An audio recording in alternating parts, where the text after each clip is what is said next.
मैं हम सबको बोलता हूँ कि थोड़ा बहुत मेंटोरशिप आपको मिलनी चाहिए, आपको कुछ लोगों के साथ चले जाना चाहिए जिनको आपको समझ में आता है कि वो लोग सही हैं। अब ये जजमेंट आपकी अपनी होनी चाहिए कि वो लोग सही हैं कि नहीं है, क्योंकि यहाँ पर ऐसे लोग भी मिलेंगे जो क्रिप्टो के अंदर माइंडलेसली इन्वेस्ट कर रहे होते हैं, या इवन पाकिस्तान स्टॉक मार्केट या बाहर की स्टॉक मार्केट के अंदर ट्रेडिंग कर रहे होते हैं।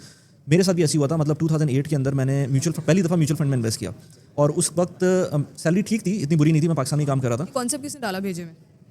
म्यूचुअल फंड्स का ये ऑफिस में हम लोग बात कर रहे थे, तो कोई रिप्रेजेंटेटिव आया था आई थिंक उस वक्त किसी म्यूचुअल फंड का, तो उसने हमें बताया, पिच किया।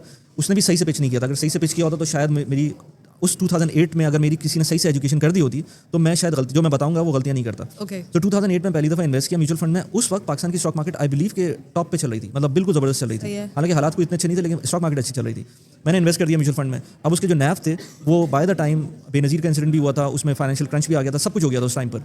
वो जब सारी चीज़ें हुई तो मेरे नैव जो थे आई थिंक कोई 80 रुपीज़ का था, वो 60 से भी नीचे चला गया। तो मैंने कहा यार ये जो लेट से कोई 30-40% का नुकसान हो गया था, तो मैंने कहा इसका कोई फ़ायदा नहीं है, बेकार चीज़ है।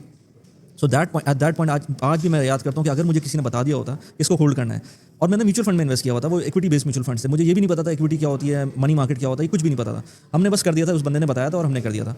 मेरे 5-6 दोस्तों ने और भी किया था, सब ने पैसे निकाल लिए थे। अच्छा, वो एक इंसिडेंट हो गया, हमने कहा स्टॉक मार्केट बेकार है। उसके बाद वो और फर्दर चली गई थी नीचे, हमने कहा था अच्छा ही वो पैसे निकाल लिए।